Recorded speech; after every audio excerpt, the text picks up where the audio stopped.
우리에게 주신 하나님의 말씀 히브리서 11장 17절로 26절입니다. 신약성경 365쪽입니다. 한 번씩 교독하겠습니다. 아브라함은 시험을 받을 때에 믿음으로 이삭을 드렸으니 그는 약속들을 받은 자로 돼 그 외아들을 드렸느니라.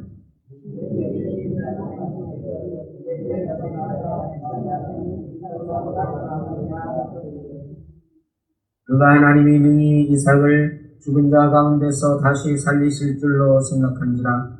유컨대 그를 죽은 자 가운데서 도로 받은 것이니라.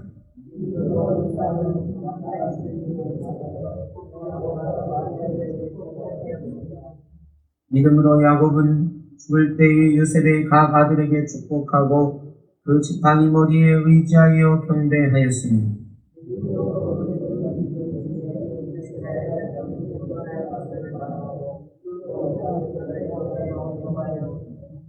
믿음으로 모세가 났을 때에 그 부모가 아름다운 아이임을 보고 석 달 동안 숨겨 왕의 명령을 무서워하지 아니하였으니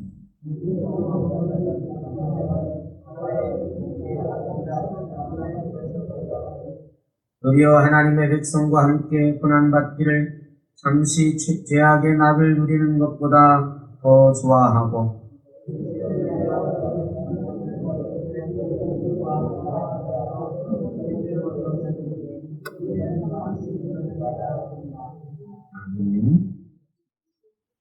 믿음으로 이어가는 믿음 그러면 어떤 믿음을 말하는 걸까요? 하나님이 살아계신다는 믿음? 예수님이 우리를 위해서 죽으셨다는 믿음? 예수 믿으면 구원받는다는 믿음? 여러 종류의 믿음이 있을 것입니다. 히브리서는 믿음에 관해서 말씀하고 있고 특별히 히브리서 11장은 믿음장이라고 할 만큼 계속 믿음으로 누구는 믿음에 대해서 이야기를 하고 있습니다. 오늘 말씀하시는 믿음이라고 하는 것은 어떤 믿음입니까? 믿음으로 이어가라 라고 했을 때 우리의 믿음은 어떤 믿음인 것인가? 구체적으로 생각을 해봤으면 좋겠습니다. 첫째는 아브라함의 믿음에 대해서 성경은 말씀하십니다. 아브라함은 시험을 받을 때 믿음으로 이삭을 드렸습니다. 시험에는 두 가지 시험이 있습니다. 하나는 사탄이 우리를 넘어뜨리려고 하는 시험, 유혹해서 넘어뜨리려고 하는 시험. 이런 시험에 빠졌을 때 우리는 시험 들었다, 시험에 넘어졌다 그럽니다. 영어로는 템프테이션입니다. 또 오늘 본문 말씀에 아브라함은 시험을 받을 때에 같은 시험이 있습니다. 그럼 이 시험은 템프테이션이겠습니까? 유혹이겠습니까? 아니죠. 이것은 하나님께서 아브라함을 시험하신 것입니다. 이런 시험은 영어로 번역할 때에 테스트라고 합니다. 그러니까 테스트와 템프테이션 다 시험이라고 번역을 하지만 그 뜻은 완전히 다릅니다. 사탄이 주는 시험은 우리를 넘어뜨리려고 하는 시험이고 하나님께서 우리를 시험하시는 테스트는 우리에게 상 주시려고 테스트 통과해서 상 받으라고 주시는 시험입니다. 테스트에 떨어지면 어떻게 되나요? 다시 테스트 통과할 때까지 훈련을 받아야 돼요.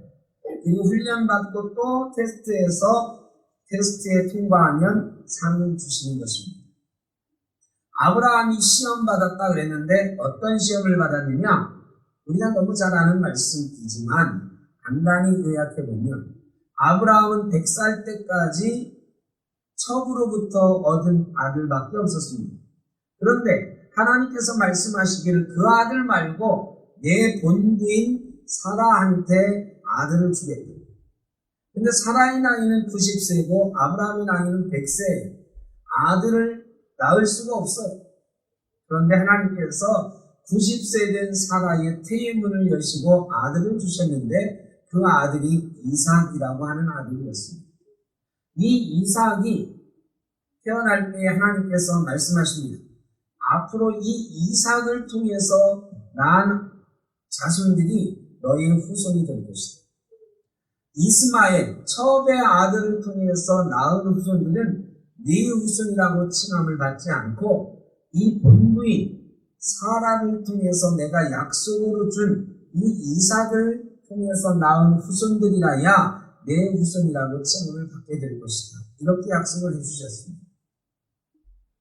그냥 약속하신 것 아니고 하나님께서 아브라함에게 주셨던 많은 약속의 배경에는 뭐가 있느냐? 짐승을 쪼개놓고 하나님이 불로 나타나셔서 그 가운데로 지나가시는 약속이었어요. 이건 뭐냐? 내가 이 약속을 지키지 않으면 이 짐승이 쪼개진 것처럼 나도 죽을 것이다 라고 하시는 약속이었어요. 그런데 이삭을 통해서 네 자손이 하늘의 별과 같이 많게 하리라고 약속하신 하나님께서 아브라함에게 나타나셔서 어느 날 갑자기 이렇게 말씀하시는 거예요. 네 아들 이삭을 나에게 번제로 드리라. 이 번제로 드리는 건 끔찍한 것입니다. 그 제물을 갖다가 칼로 쪼개요. 그리고 각을 뜹니다. 각을 떠가지고 기름을 다 제거해서 기름과 내장을 태워서 드리는 게 번제예요. 번제예요. 그냥 통째로 산채로 이렇게 제사 드리는 게 아니고 먼저 칼로 각을 떠가지고 기름을 다 발라내서 기름으로 드리는 제사예요. 끔찍한 거죠. 그런데 100세에 얻은 아들 이 이삭을 그렇게 드리라는 거예요. 아브라함이 충격을 받았죠. 도대체 이해할 수 없는 명령입니다. 아브라함의 믿음이 좋으니까 하나님께서 말씀하셨을 때 네 알겠습니다 하고 그냥 드렸겠습니까 여러분? 여러분은 어떻겠습니까?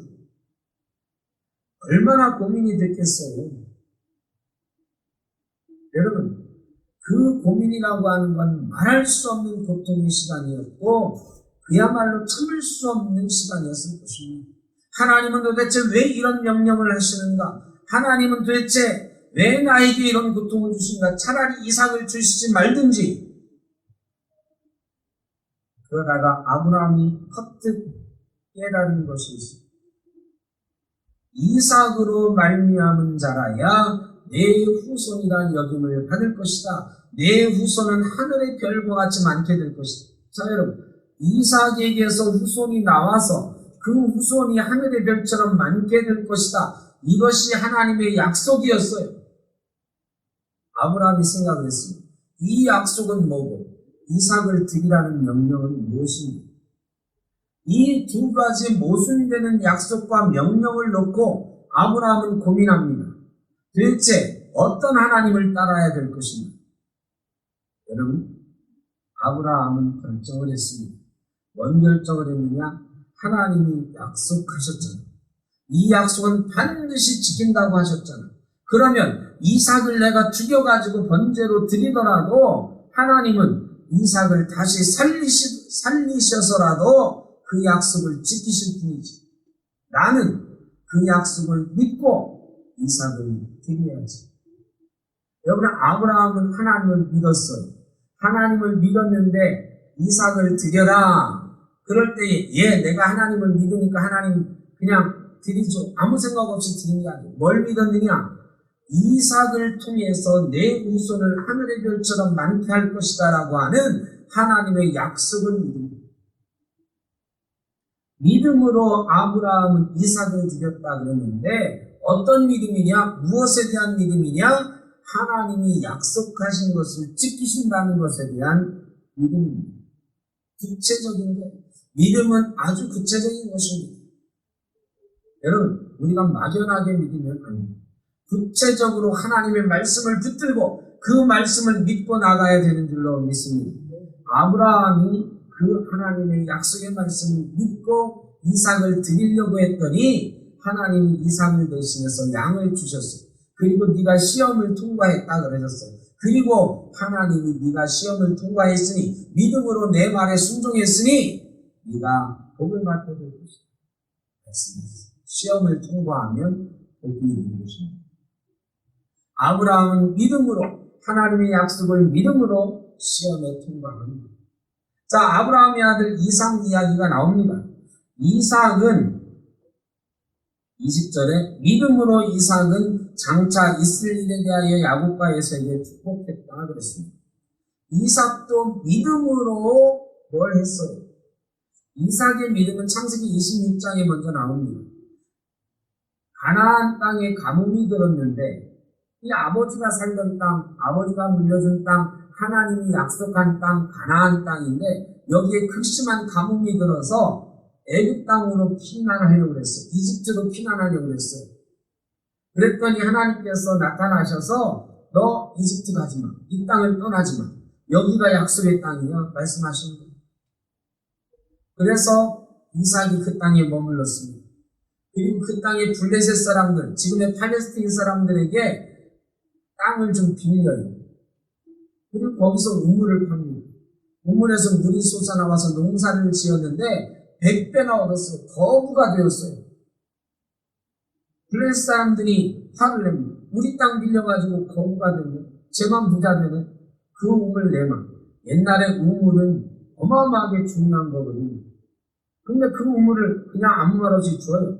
다른 데 가서 또 우물을 파요. 근데 그 우물도 우리 거야. 또 한 번 파. 그 우물도 우리 거야. 자, 변들이 황무지로 옮겨갔더니 그때서야 블레셋 사람들이 쫓아오지 않아요. 참 답답한 노릇이죠.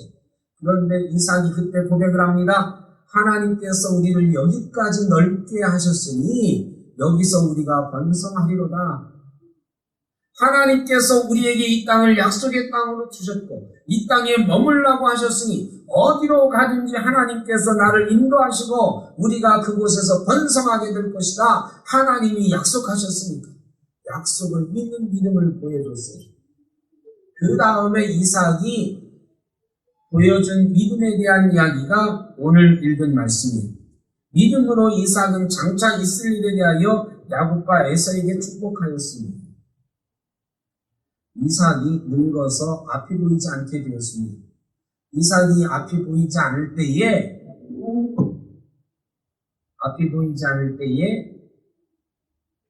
에서에게 말했습니다. 에서야, 네가 내 장자 아니냐. 내가 이제 죽을 때가 가까이 되었으니까 너에게 복을 주고 주겠다. 네가 사냥 나가서 고기를 좀 잡아다가 고기국을 좀 끓여라. 에서가 사냥을 나갔습니다.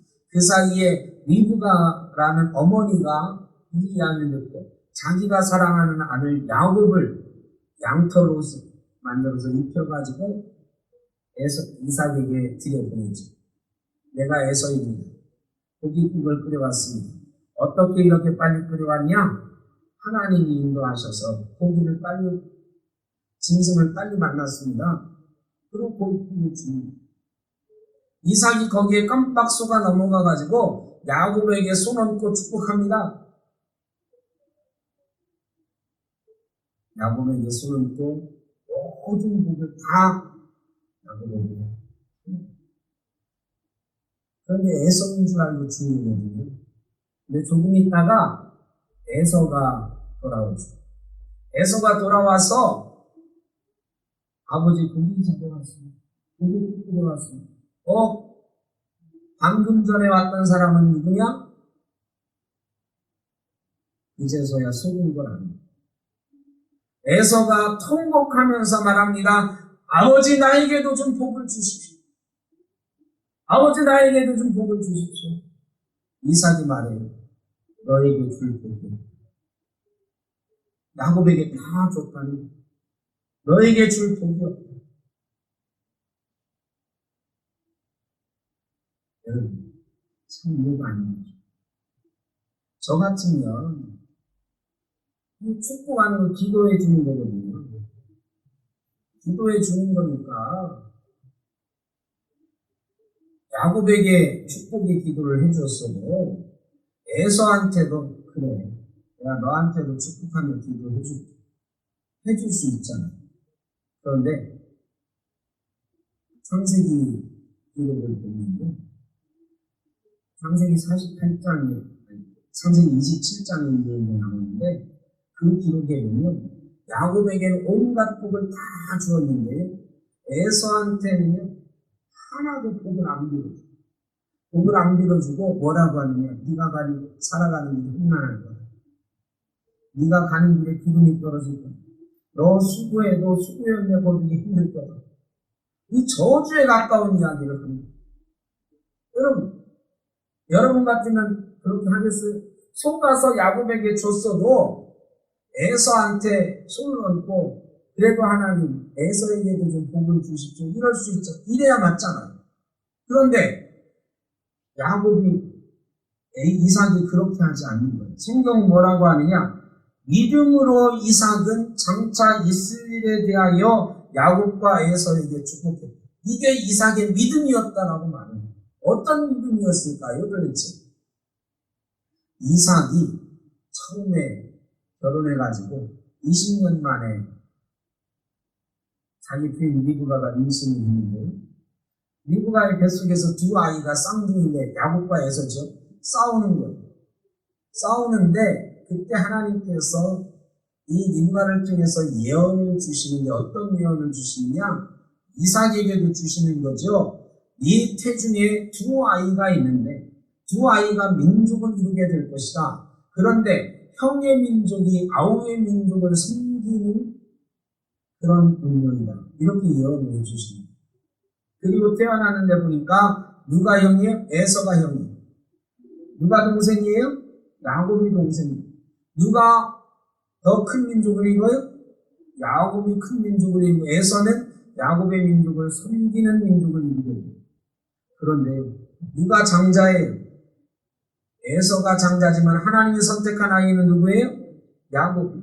그런데 이삭은요, 두 아이를 보는데 이 에서는 털이 부슬부슬하고 사냥꾼.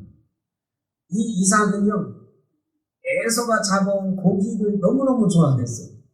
싱싱한 막 잡아온 사냥한 고기. 양고기 이런 거랑 비교하는데 밖에서 사냥해온 들짐승고기는 너무 맛있는 거예요. 그래가지고 에서를 너무너무 예뻐했어요. 그리고 에서에게 모든 걸 물려주기로 했어요.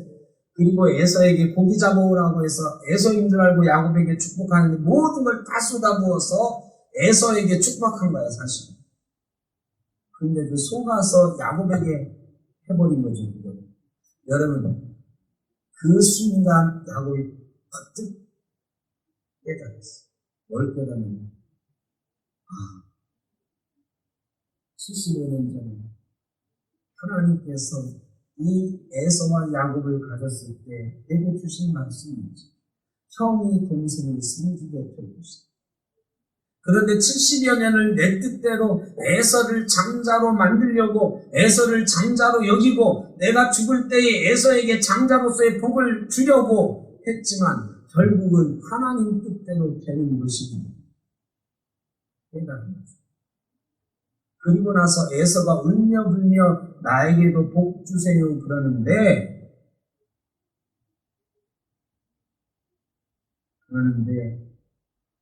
이삭이 안 된다.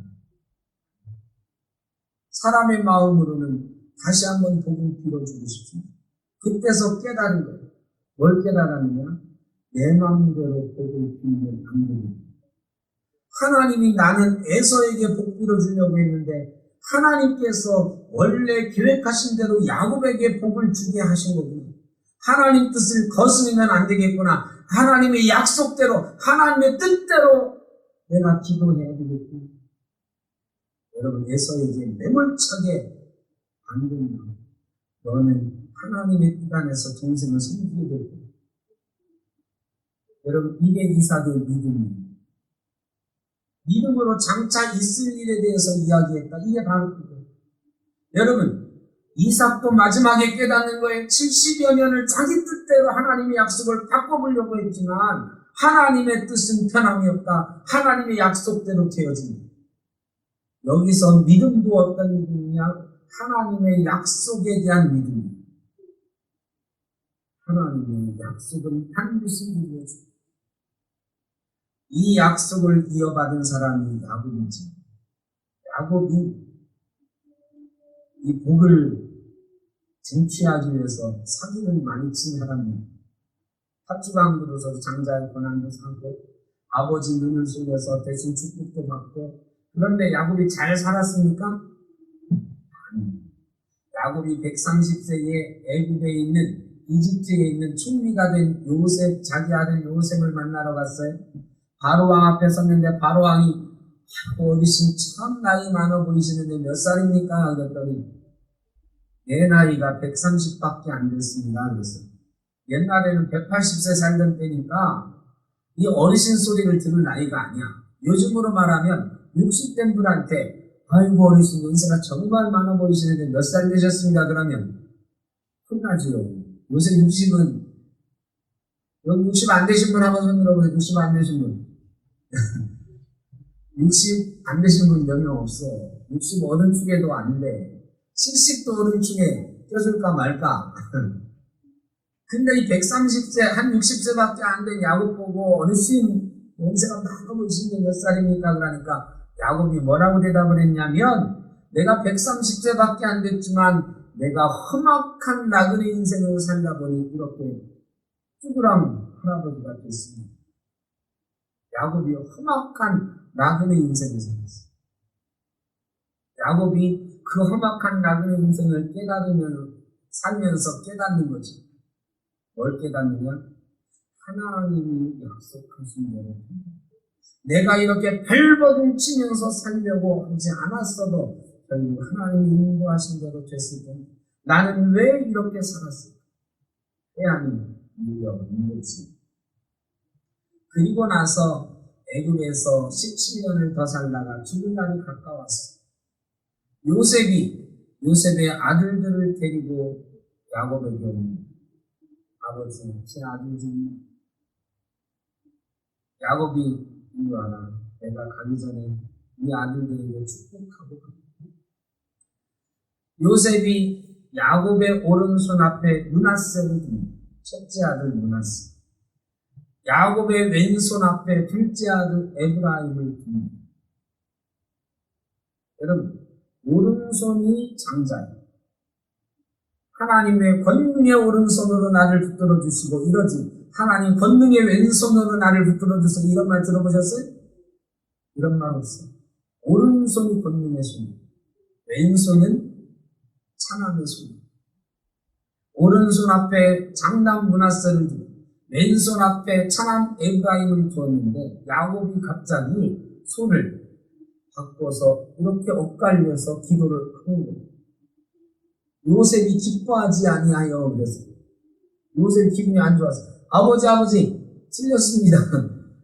내가 오른손에다가 장자를 놓은 겁니다. 왼손에다가 찬함을 놓은 겁니다. 장자와 찬함을 바꿔서 기도하시면 안 됩니다. 옛날에는 굉장히 중요한 거예요. 오른손이 장남. 그랬더니 야곱이 뭐라고 하느냐? 나도 안다. 누가 장남인지 나도 안다. 야곱이 그때 눈이 안 보일 때거든요. 그러나 야곱은 영적으로 누가 큰아들인지 알았어. 나도 안다. 그런데 하나님 뜻이 이게 아니다. 바꿔서 기도했어. 에브라임이 찬함이지만 너희의 장자가 될 것이다. 므낫세가 장남이지만 찬함의 역할을 할 것이다. 여러분, 야곱이요. 자기가 찬남이었지만 장자가 되려고 발버둥 치면서 산 인생인데 깨달은 것. 하나님 뜻이 정해져. 하나님 약속이 정해져. 나도 안다. 이 말 속에는 내가 하나님의 뜻을 안다. 여러분, 야곱은 죽을 때에 죽기 전에 손주들에게 축복하는데 하나님의 뜻대로 축복한 줄로 믿습니다. 그가요. 믿음으로 야곱은 죽을 때에 요셉의 각 아들에게 축복하고 그 지팡이 머리에 의지하여 경배하였습니다. 그 지팡이 머리에 경배했다. 이거 그 지역이 넣는 이유가 뭘까요? 여러분 상상해 보십시오. 지팡이 머리, 이거 그냥 원어적으로 해석하면 침대 모서리 이런 뜻도 있고 어떤 건지 정확히 모르겠어요. 그런데 침대에 앉아서 두 아들을 축복하는데 지팡이를 끼고 이렇게 지팡이에 의지해서 두 손주를 축복합니다. 그리고 축복하고 나서 지팡이 짚고 하나님을 찬송하는 것. 뭐라고 찬송했을까요? 하나님, 이제서라도 내가 하나님의 뜻을 깨닫게 하시며 감사합니다. 하나님의 약속의 중요하심을 깨닫게 하시며 감사합니다. 하나님의 약속대로 우리를 이어가게 하시니 감사합니다. 여러분, 지팡이 의지에서 구부러진 야곱이 하나님을 찬송합니다. 하나님의 약속을 믿고 믿음으로 축복하고 믿음으로 찬송합니다. 여기에 야곱은 그 뒤에 요셉이 또 나옵니다. 야곱의 11번째 아들 요셉. 그가 애굽의 총리 대신이 되었어요. 총리 대신이 되었을 때에 모든 형제와 부모가 다 애굽으로 왔습니다. 요셉은요, 바로 왕이 모든 것을 맡기는 절대 권력을 가진 총리였어요. 요셉이 죽었을 때에 애굽 전체가 요셉을 추모하며 거창한 장례식을 치렀어요. 요셉은 어떤 무덤에 묻혔을까? 요셉의 무덤은 남아있지 않습니다. 근데 만약에 요셉의 무덤이 있다라고 하면, 애굽에 남아 있었다고 하면 우리나라 왕릉에서 제일 큰 무덤보다 더 컸을 것 같아요. 피라미드는 아니었겠죠. 왕은 아니니까. 그런데 피라미드와 버금가는 무덤이 만들어졌을 때 틀림없습니다. 그런데 요셉이 죽을 때 이렇게 유언을 하는 거예요. 내 무덤을 애굽에다 만들지 마. 내 뼈만 보존해. 그리고 그 뼈를 가지고 너희가 나중에 애굽에서 떠나게 될 건데, 떠날 때 내 뼈를 가지고 가. 사람은 죽어서 이름을 남긴다잖아요. 그래서 사람은 죽어도 자기 가문에 좀 높은 벼슬을 지냈거나 한 사람 무덤을 크게 만들어 여기에다가 거창하게 써요. 우리 조상 중에 이런 분이 있다. 그게 사람들의 죽을 때의 꿈입니다. 내 이름이 좀 크게 남았습니다. 여러분, 근데 요셉은 애굽의 총리 대신으로 애굽의 역사를 구한 인물로, 애굽의 운명을 구한 인물로 역사 속에 대대손손 남을 수도 있었는데도 불구하고 그것을 포기하고 너희는 내 뼈를 가지고 가나안 땅으로 가서 막벨라 동굴, 우리 할아버지와 아버지가 묻혀있는 그곳에 나를 묻어다오. 여러분, 요셉에게 중요했던 것은 애굽의 큰 명성이 아닙니다. 가나안 땅을 약속하신 하나님 뜻을 따라서 가나안 땅에 들어가는 것이 줄로 믿습니다. 하나님의 약속이 있는 곳에 가는 것이 요셉의 꿈인 줄로 믿습니다. 요셉은 그 약속을 믿고 믿음으로 응원합니다. 믿음으로 요셉은 임종시에 명하였다고 했습니다. 믿음은 어떤 믿음이냐? 내가 애굽의 총리 대신 되어서 역사에 이름 남기는 것, 이게 믿음이 아니에요. 이게 요셉의 꿈이 아니에요. 요셉의 꿈은 뭐냐? 가나안 땅에 들어갈 때까지 내가 이곳에서 우리 민족을 보호하고 우리 민족이 때가 되면 가나안 땅에 갈 때에 나도 그 약속의 땅에 뼈라도 가는 것, 하나님의 약속을 믿고 그곳에 가는 것, 이게 요셉의 꿈이에요. 요셉은 하나님의 약속을 믿는 믿음으로 그렇게 유언하고 죽었다는 것입니다. 요셉이 죽은 지 한참 동안 300 몇십 년 동안 총 애굽으로 이사 온 것은 430년이지만 요셉이 죽은 지 요셉이 한 80년 거기서 더 살다가 죽었으니까 한 350년 가나안 땅에 가기 전에 애굽에서 종살이를 했어요. 그리고 350년 뒤쯤 누가 태어나느냐? 340년 뒤에 정확히 모세라는 사람이 태어났어요. 모세가 태어날 때에 어떤 상황이었느냐? 히브리 사람들이 막 커지니까, 사람이 많아지니까 애굽 왕이 외적이 쳐들어왔을 때 히브리 사람이 외적과 결탁해서 우리를 공격하면 큰일 나겠구나. 히브리 사람 중에서 남자가 태어나면 다 죽여라 그랬어요. 나일강에 갖다 빠뜨려 죽이라 그랬어요. 히브리 사람들이 여자는 괜찮은데 남자는 낳으면 안 돼. 낳으면 바로 죽여야 돼. 그때 모세가 태어났어요. 모세는 남자예요. 태어났는데 이 아이를 갖다 버려야 돼. 나일강에 갖다 버려야 돼. 성경이 뭐라고 그러냐면 믿음으로 모세가 낳았을 때 그 부모가 아름다운 아이임을 보고 석 달 동안 숨겼다. 여러분 여기 모세 아버지와 어머니의 믿음이 나옵니다. 아므람과 요게벳이라고 하는 모세의 아버지와 어머니는 믿음으로 모세를 바라보았는데 모세가 아름다운 아이임을 보았다고 했어요. 모세의 아름다운 깐난애기가 얼마나 예뻐요? 여러분 자기 애기는 눈에 넣어도 안 아프죠. 다 예뻐요. 안 아름다운 아이가 어디 있어요? 그런데요. 모세의 아버지와 어머니가 모세를 보았을 때 이 아름다운 아이라고 하는 표현은 성경의 원어를 추정해 가다 보니까 히브리 말로는 토브라고 하는 단어로 번역이 되어 있습니다. 마소라 본문에는 죄송합니다. 이 마소라라고 하는 히브리 사람들이 쓴 본문에 히브리 언어학자들이 만든 성경책이거든요. 이 성경책에 이 모세 이야기에서 아름다운 이 단어가 토브라는 단어로 쓰여졌습니다. 이 토브라고 하는 단어는 뭐냐? 완전하다 이런 뜻입니다. 언제 성경에 많이 쓰였느냐? 하나님께서 천지를 창조하실 때에 그 만들어 놓은 세상을 보시니 좋았다 할 때 토브라는 단어가 쓰였습니다. 이 아름다움은 하나님 보시기에 좋은, 하나님 보시기에 온전한 그런 뜻이에요. 그러니까 모세의 부모가 믿음으로 그 아이를 보았더니 하나님의 뜻이 이 아이에게 있구나 하는 것을 발견했다는 거예요. 하나님이 이 어려운 때에 이 아이를 우리에게 주신 이유가 있구나. 하나님의 섭리가 있구나. 하나님의 은혜가 있구나. 우리가 목숨을 걸고 이 아이를 지켜야 됩니다. 그래서 모세를 목숨 걸고 지킵니다. 이 아이가 커졌을 때 이 상자를 만들어서 갈대숲에 갖다 놔요.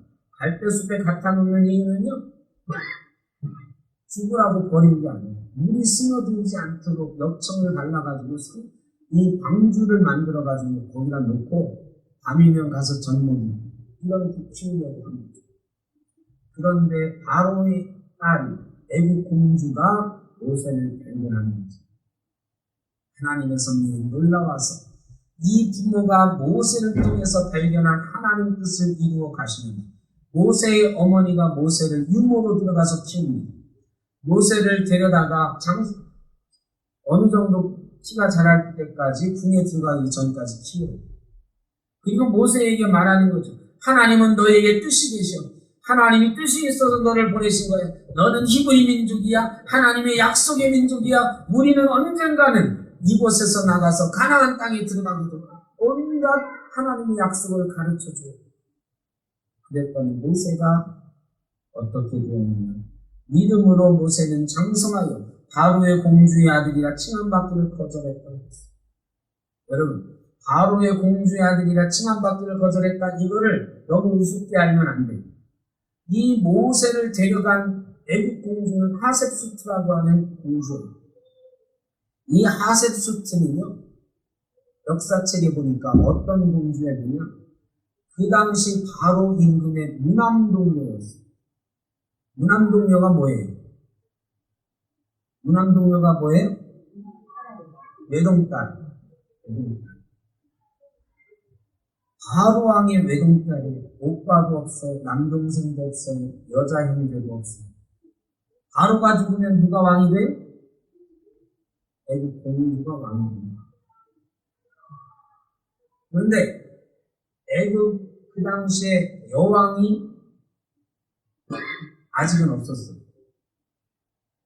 나중에 클레오파트라라는 유명한 여왕도 생기지만 그 당시에는 아니었어요.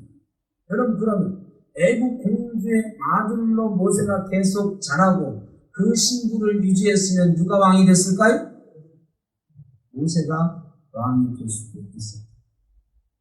여러분, 애국 공주의 아들이라 칭함을 받는 것을 거절하는 것은 여러 명 공주의 아들 중에 하나로 살지 않았다 이 얘기가 아니에요. 무남동녀, 왕의 무남동녀의 아들이 된 거예요. 여러분, 애국의 왕이 될 수도 있는 자리를 차고 나왔다. 그 당시 세계 최강대국 애국의 왕위 계승서열 2번 이 자리를 차고 나왔다. 자기 엄마가 왕 되는 것을 포기하면 자기가 왕 되는. 이 어마어마한 결단이 어디에서 나왔느냐? 믿음에서 나왔다. 믿음은 어떤 믿음이냐? 너는 히브리 사람이야. 지금은 우리가 종살이 하고 있지만 하나님은 우리 민족을 이곳에서 탈출시키셔서 이곳에서 내보내셔서 가나안 땅에 우리를 정착하게 하신다고 해서 가나안 땅에 하나님의 나라를 우리를 통해서 이루신다고 하셨어. 그 약속을 믿는 믿음이 모세에게도 이어져 간 줄로 믿습니다. 모세는 자라면서 계속 그 생각을 한 거죠. 나는 애국의 왕이 될 수도 있지만 내 자리는 여기가. 나는 히브리 민족이야. 우리 민족은 이곳을 떠나서 저 가나안 땅에 하나님의 나라를, 하나님의 약속의 나라를 건설해야 해. 그래서 모세가 나중에 민족의 지도자가 될 수 있었던 거죠. 약속은 이렇게 이어져 가는 것입니다. 모세에 대해서는 다음 주에 또 이어가겠습니다. 약속에 대한 말씀이 믿음으로 이렇게 이어져 가는 것입니다. 코로나 2년이 되었습니다. 정확하게 2년이 되었습니다. 정부 당국에서 교회에 예배하는 것을 체크를 했었죠.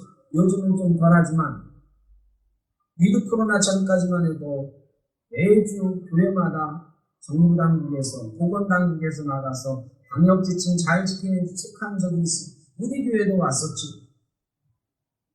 이때 통계가 하나 나왔는데 참 참담한 통계를 나왔습니다. 정부 당국에서 이 방역 대책을 잘 교회가 지키고 있나 조사하러 나갔더니 문 닫은 교회가 16%나 돼요. 이게 우리가 낸 통계가 아니에요. 보건당국에서 교회마다 조사하러 다녔더니 16%의 교회가 문을 닫았다. 이게 참 참담합니다. 코로나 2년 만에 교회 16%가 문을 닫았어요. 전국 교회가 6만 개 정도 됩니다. 그 중에 16%가 1만 개의 교회가 2년 동안 없어졌어요. 물론 간판은 아직 남아있어요. 저도 옷길 주고 이렇게 돌아다녀보면 분명히 예배 안 되는 것 같은 막 먼지가 쌓여있고 문 잠긴 지 오래된 이런 거 있잖아요.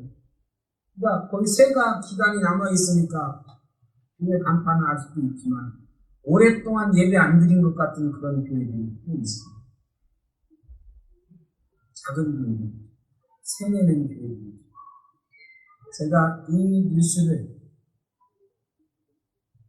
기도원 가기 전에 기도원 가서 기도하면서 생각을 해봤어요.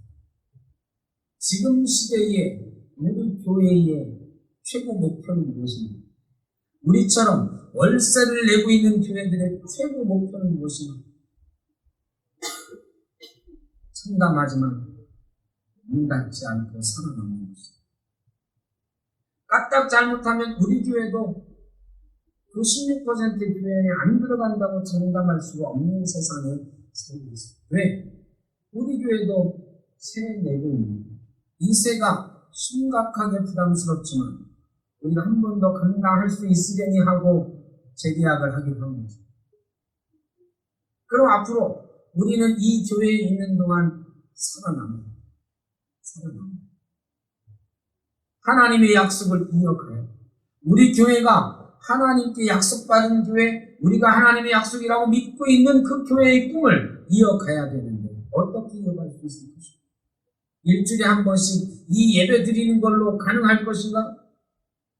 목사가 수시로 전화한다고 가능할 것인가? 중심을 바꿔야 합니다.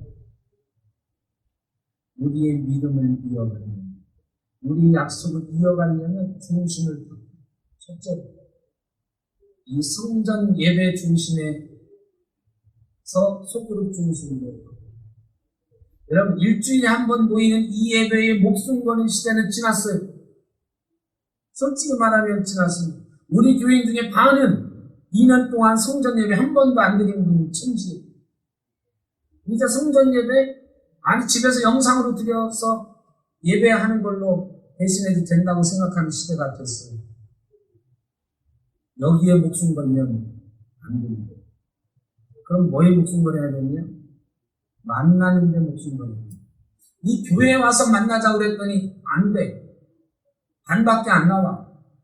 앞으로 코로나 끝나면 나올까요?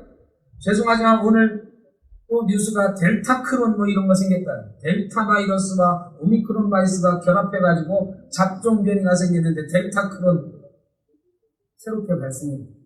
앞으로요 2-3년 내로 안 끝납니다.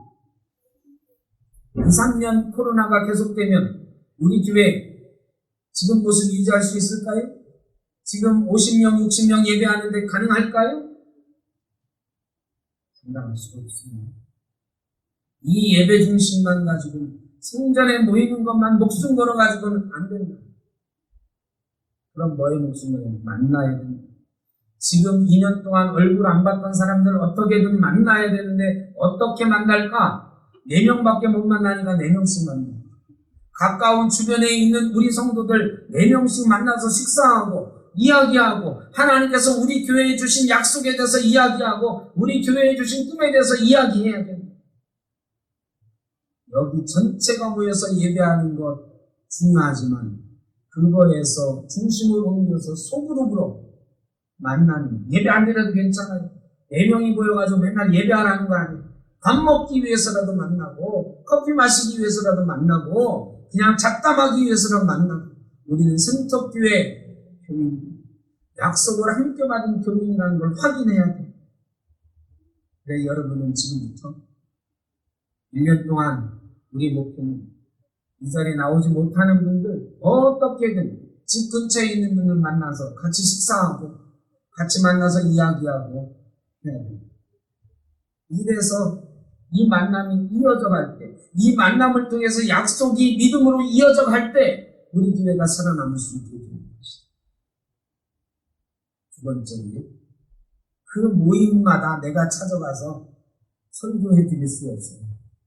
여러분 이제 목사의 설교에 의존하는 신앙은 목사가 게을러져서 하는 소리가 아닙니다. 한국교회 목사들의 최대 문제점은 뭐냐? 설교를 너무 많이 합니다. 설교 정말 많이 합니다. 새벽기도가 늦게까지 치면 지금도 일주일에 7-8번 설교합니다.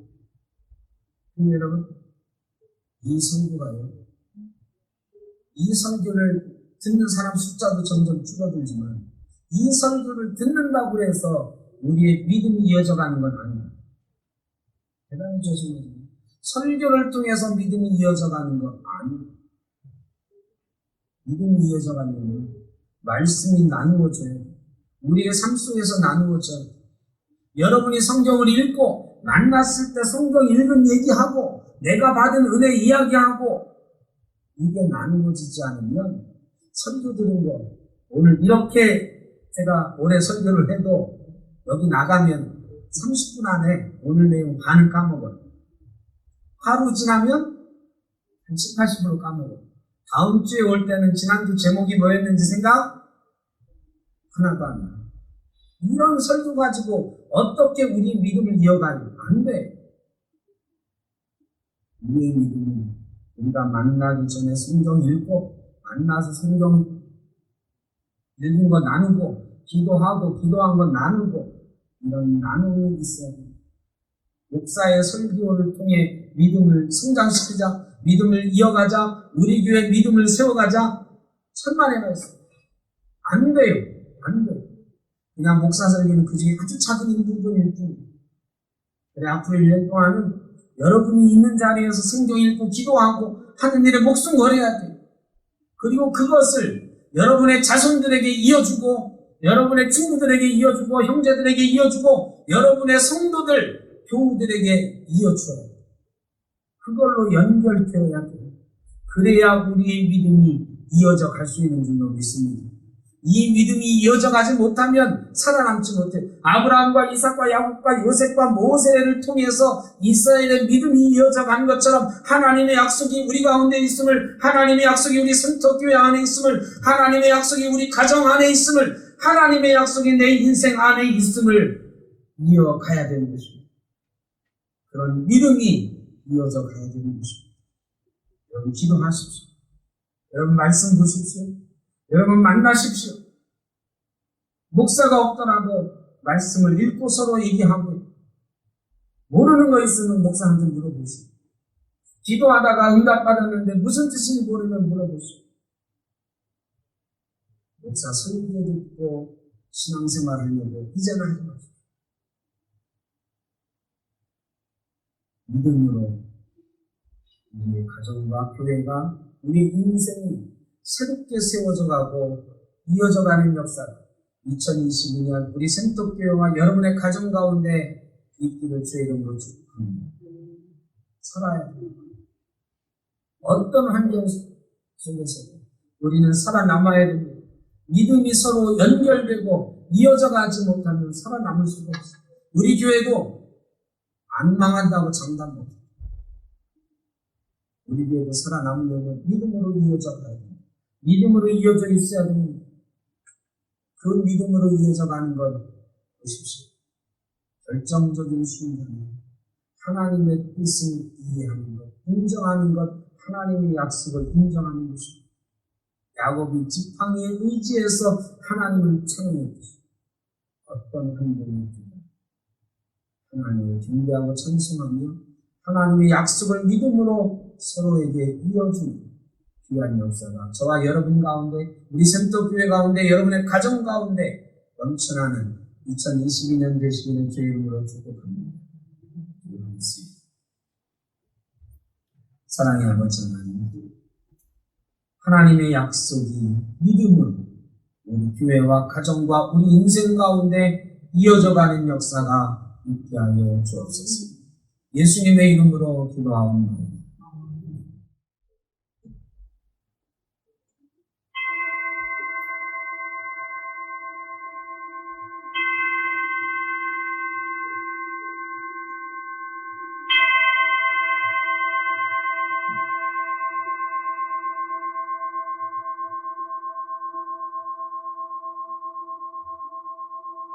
지금은 우리 주 예수 그리스도의 크신 은혜, 아버지 하나님의 무한하신 사랑하심과 성령의 인도하시며 교통하시며